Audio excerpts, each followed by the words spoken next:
Assalamualaikum warahmatullahi wabarakatuh.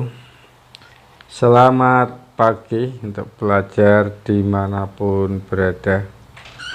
Jumpa lagi dalam pembelajaran jarak jauh untuk bagian yang kelima. Silahkan dibuka buku paket dan disimak bersama-sama. Untuk pertemuan kali ini masih melanjutkan interaksi keruangan dalam kehidupan di negara-negara ASEAN. Yang akan kita bicarakan adalah negara Malaysia dan negara Myanmar. Namun sebelumnya yang belum subscribe, tolong untuk di subscribe. Terima kasih. F. Negara Malaysia. 1. Identitas. Negara Malaysia beribu kota di Kuala Lumpur. Nanti sekaligus dibuka petanya ya, di mana letak Kuala Lumpur. Bahasa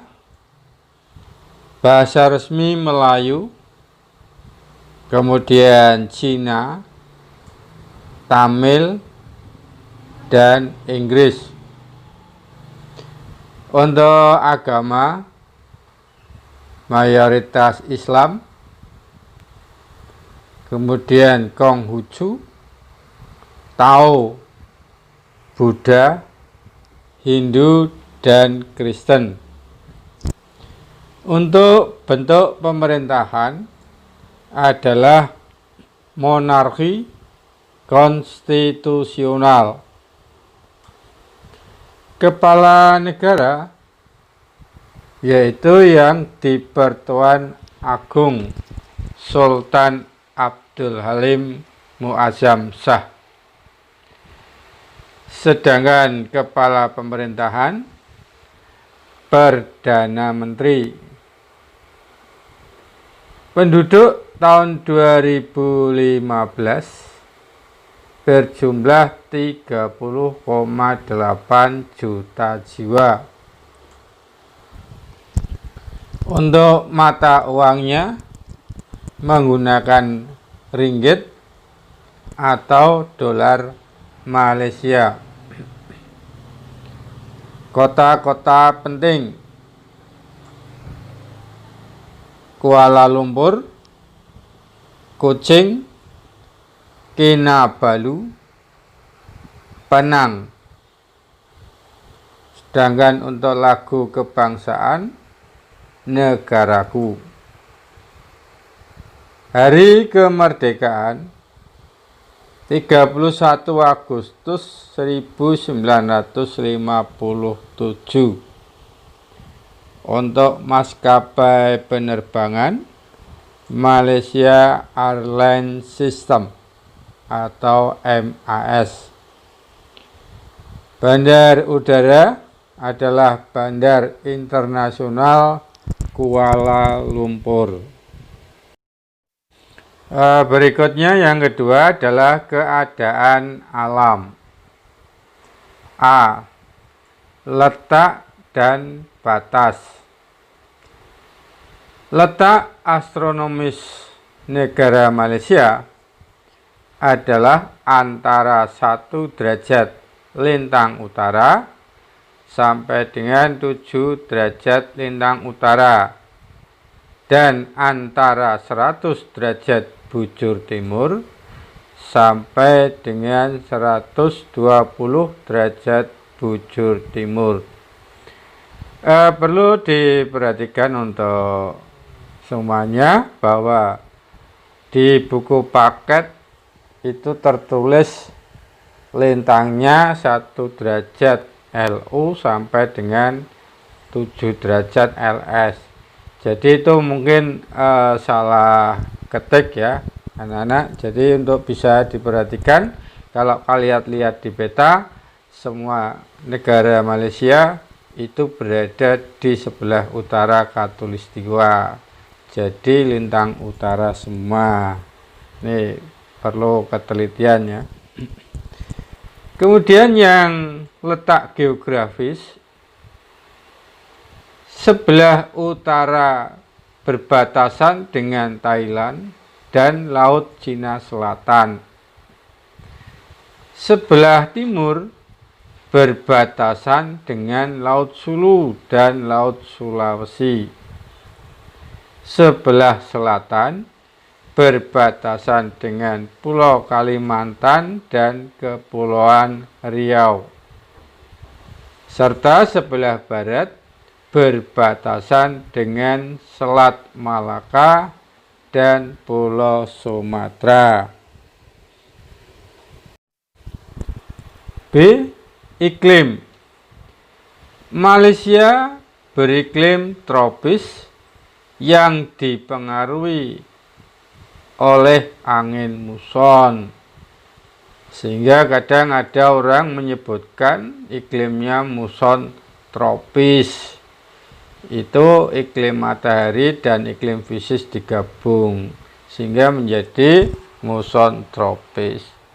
Kalau hanya tropis saja berarti mengacu pada iklim matahari. Curah hujan tinggi rata-rata 260 sampai dengan 800 mm sepanjang tahun. Untuk temperaturnya sendiri rata-rata 21 derajat Celcius sampai dengan 32 derajat Celcius di daerah pantai dan 12 derajat Celcius sampai dengan 25 derajat Celcius untuk daerah pegunungan. C. Bentang alam. Keadaan alam Malaysia dibagi menjadi dua, yaitu Malaysia Barat terletak di sepenanjung Malaka dan Malaysia Timur yang berada di Kalimantan Utara. Topografi di bagian barat diliputi bentukan pegunungan dengan puncak tertinggi di Gunung Tahan, yaitu 2189 meter dari permukaan laut. Titiwangsa merupakan pegunungan terpanjang sekitar 483 km yang membentang dari perbatasan Malaysia dengan Thailand sampai dengan negara bagian Malaka. Wilayah ini tanahnya tidak begitu subur, sehingga lahannya digunakan untuk perkebunan kelapa sawit. Sedangkan dataran rendah di Malaysia Barat terletak di sisi timur dan sisi selatan. Dataran rendah di timur Pegunungan Tahan, yaitu di Johor, Selangor, Kedah, Kelantan, dan Pahang, terdiri dari rawa-rawa, hutan lebat, dan tanah yang tandus. Untuk dataran pantai Malaysia Timur umumnya sempit dan berawa-rawa, serta sungainya pendek-pendek dan berkelok. Sedangkan wilayah Malaysia bagian timur, yaitu tadi yang berada di utara Kalimantan, mempunyai relief yang kasar pada daerah Sarawak, gunung-gunung bukan merupakan pegunungan vulkanis. Masih ingat, pegunungan non-vulkanis berarti tidak aktif. Di daerah Sabah saja gunung-gunung merupakan pegunungan vulkanis. Jadi yang bagian timur tadi, yang di daerah Sarawak non-vulkanis, sedangkan yang Sabah vulkanis.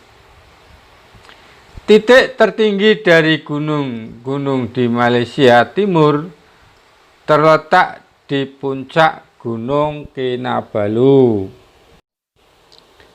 Secara geografis, Malaysia terdiri atas dua bagian atau wilayah, yaitu satu Malaysia bagian barat terdiri atas 11 negara bagian dalam bentuk kesultanan, yaitu 1 Selangor, 2 Negeri Sembilan, 3 Johor, 4 Pahang, 5 Perak, 6 Kelantan, 7 Terengganu, 8 Kedah, 9 Perlis, 10 Malaka, dan 11 Penang. Yang kedua, yang Malaysia bagian timur yang terletak di Pulau Kalimantan terdiri atas dua negara bagian, yaitu 1 Sarawak dan 2 Sabah. Coba nanti dilihat di peta ya, negara-negara bagian tersebut kira-kira berada di mana saja. 3. Penduduk. Penduduk Malaysia pada tahun 2015 berjumlah 30,8 juta jiwa dengan pertumbuhan penduduk 0,3% per tahun. Nah, sehingga mungkin kalau tahun sekarang ya sudah bertambah tiap tahunnya 0,3%. Etnisnya terdiri atas suku Melayu 50%, Tiongkok atau Cina 37%, India 11%, dan sisanya orang Eurasia, Eropa, dan keturunan bangsa yang lain. Bahasa yang digunakan adalah bahasa Malaysia. Bahasa tersebut hampir sama dengan bahasa Indonesia. Bahasa Inggris juga sering digunakan sebagai bahasa nasional.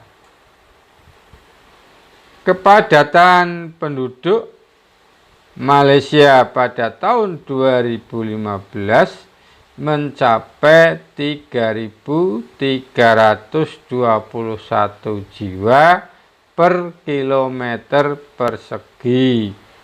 Jadi 1 kilometer dihuni sekitar 3.321 orang.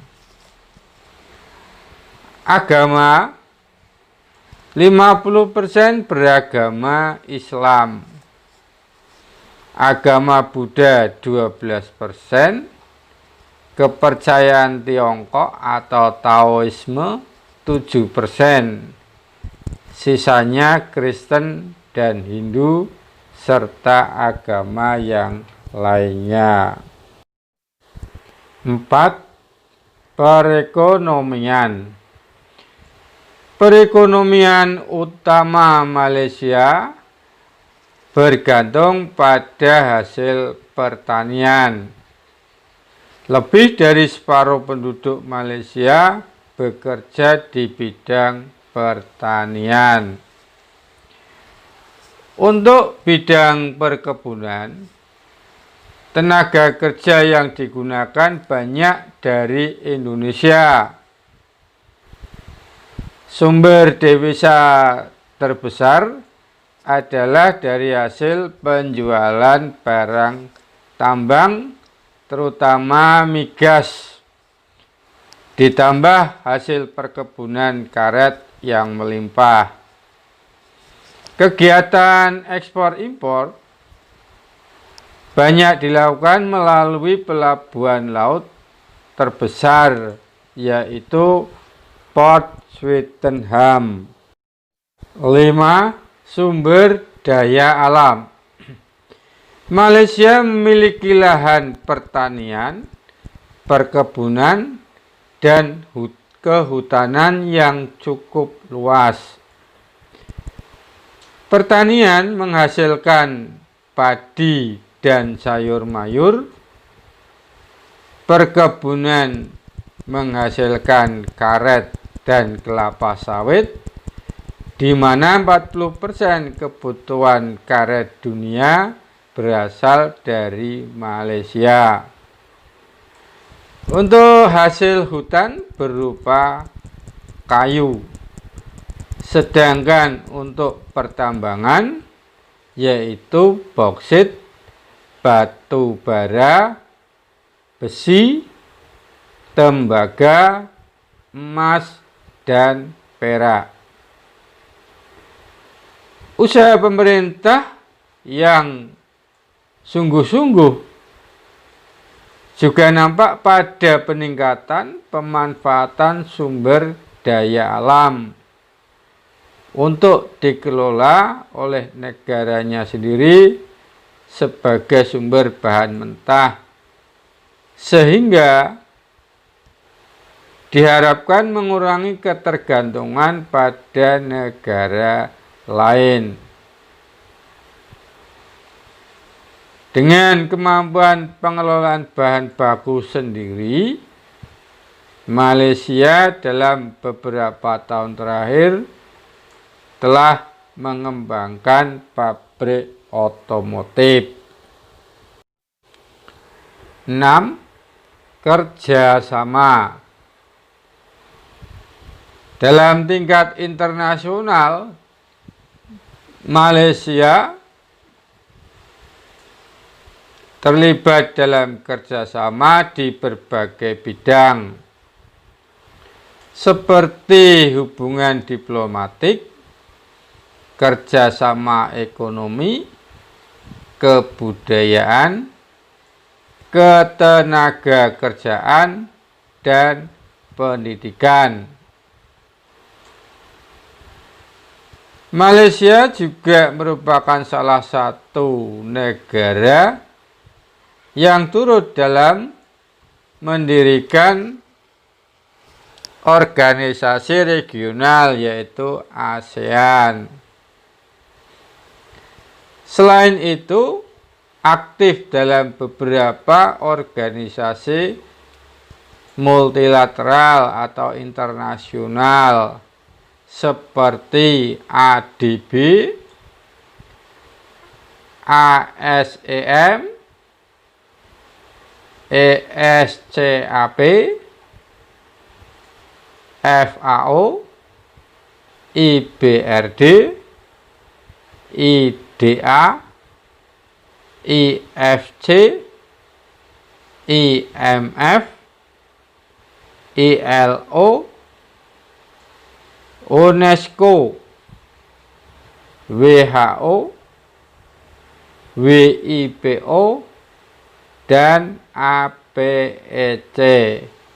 Nah, saya kira untuk singkatan organisasi tersebut pada pertemuan yang lalu sudah saya sebutkan singkatannya. bisa dilihat lagi dalam video yang lalu. Indonesia juga menjalin hubungan kerjasama dengan Malaysia di berbagai bidang. Misalnya di bidang diplomatik, ekonomi, seperti kegiatan ekspor dan impor, serta bidang sosial ketenagakerjaan. Berikutnya lihat peta berikut. Yang berwarna coklat tua adalah negara Myanmar. Silakan untuk diperhatikan. 1. Identitas. Nama resmi Phe Daung Su Sosialis Tamada Myanmar Naigan atau Republik Sosialis Uni Myanmar. Ibu kota di Yangon atau dulu Rangun. Bentuk pemerintahan Republik, kepala negara presiden, kepala pemerintahan perdana menteri, badan legislatif, dewan rakyat, bahasa resmi Myanmar, Inggris, dan dialek lokal. Hari kemerdekaan 4 Januari 1948. Agama Buddha, Islam, Hindu, Kristen, dan kepercayaan animisme. Rakyat dahulu disebut bangsa Burma, sekarang bangsa Myanmar. Penduduk tahun 2015 sekitar 52,1 juta jiwa. Lagu kebangsaan Kaba Makyi atau Tanah Negaraku yang Bebas. Jumlah penduduk kurang lebih 55 juta jiwa tahun 2014. Mata uang Kyat. 2. Keadaan alam. A. Letak dan batas. Letak astronomis negara Myanmar adalah antara 11 derajat lintang utara sampai dengan 28 derajat lintang utara, dan antara 92 derajat bujur timur sampai dengan 101 derajat bujur timur.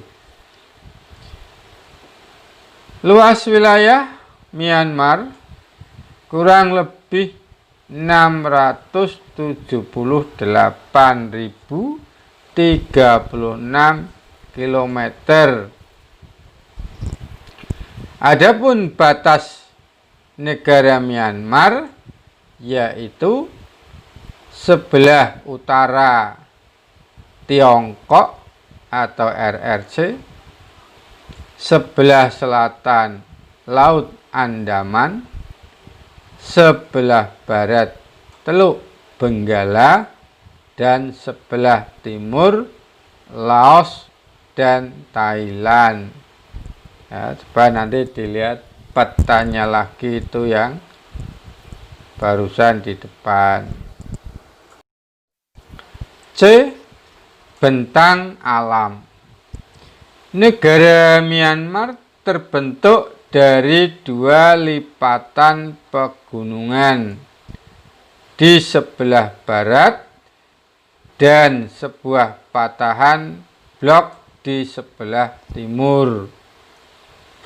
Keduanya berjajar dari utara ke selatan.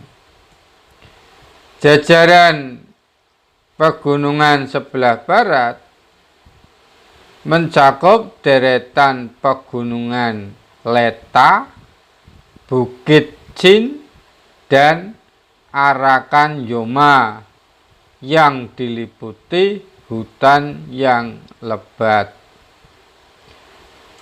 Pada daerah perbatasan dengan India dan Bangladesh ditutupi jalur pegunungan yang terpisah oleh lembah yang sangat dalam.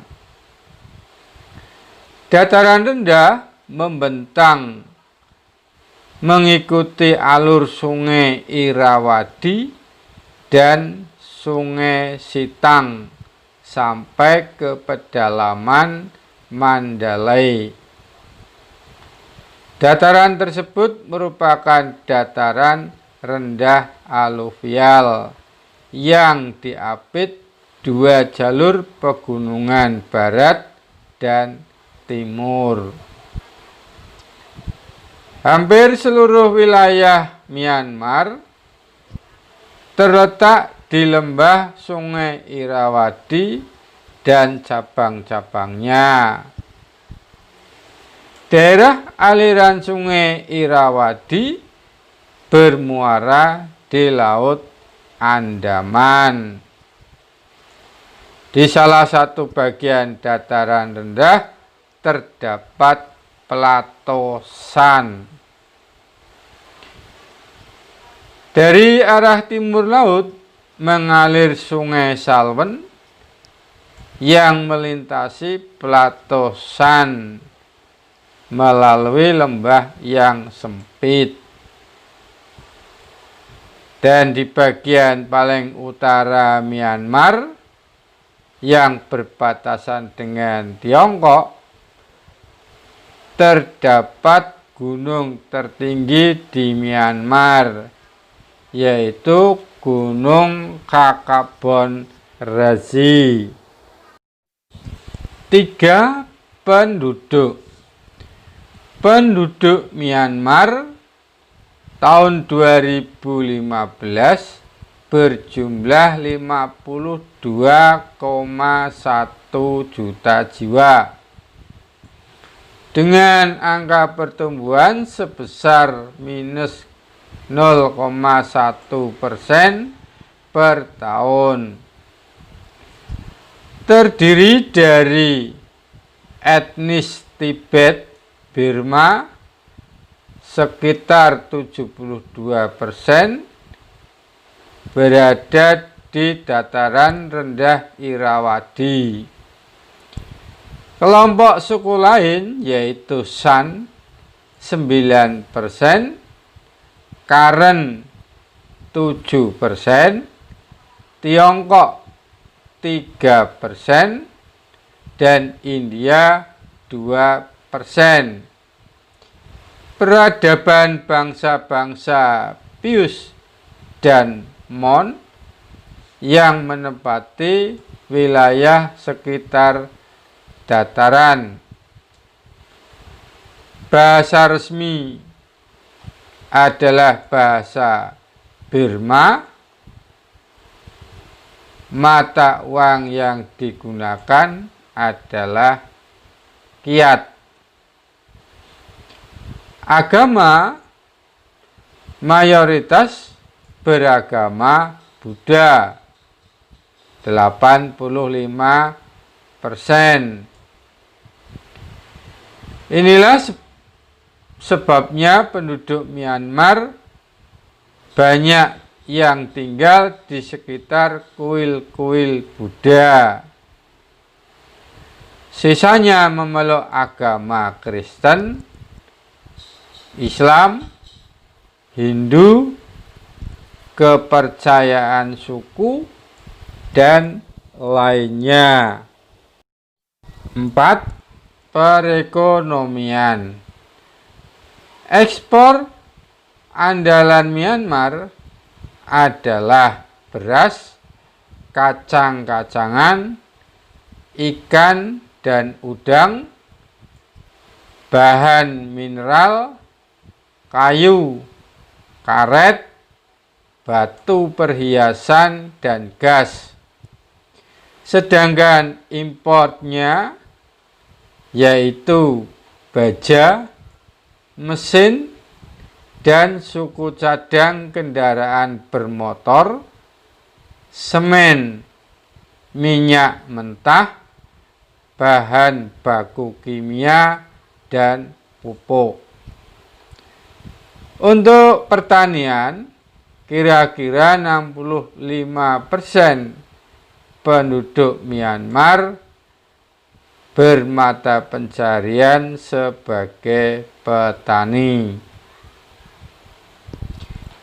Industri-industri yang muncul kebanyakan didirikan dengan basis pada sektor pertanian atau agro-based industry. Bidang-bidang lain yang dikembangkan seperti pertambangan dan peningkatan hasil industri perikanan dan peternakan.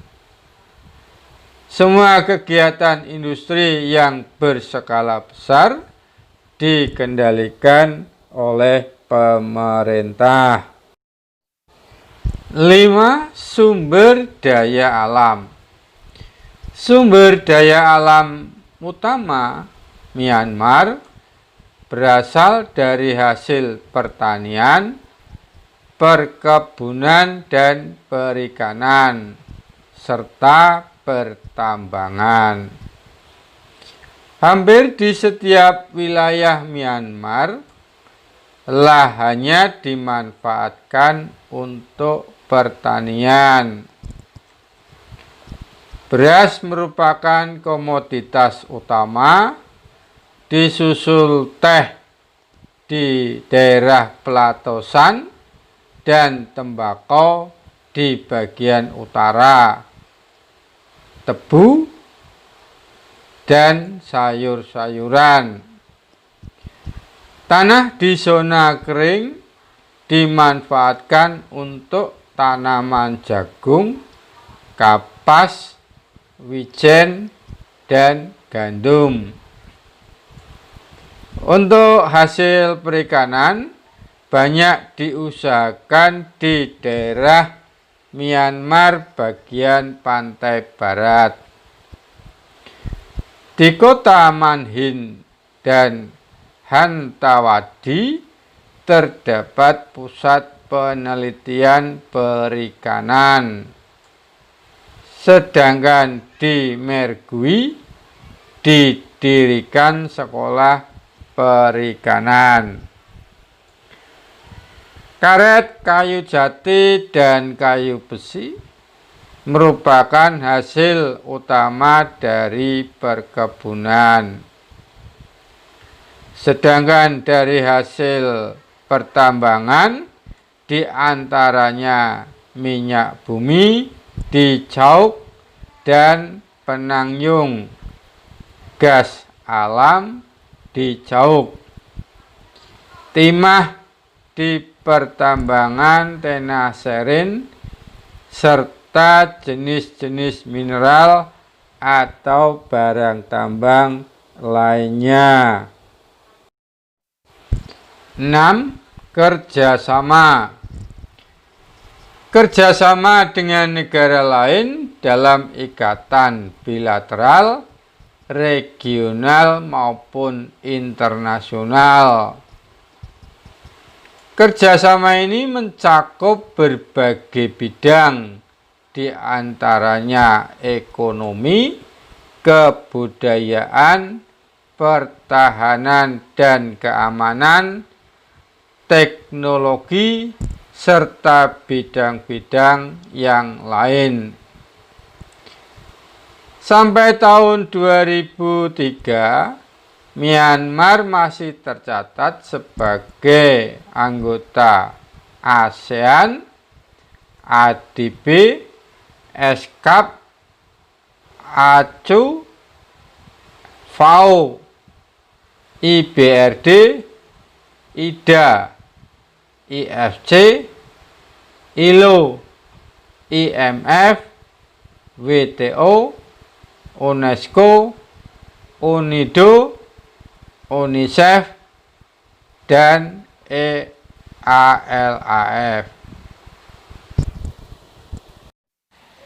Para pelajar dimanapun berada, demikianlah untuk pertemuan yang kelima, yaitu pembicaraan tentang negara Malaysia dan Myanmar.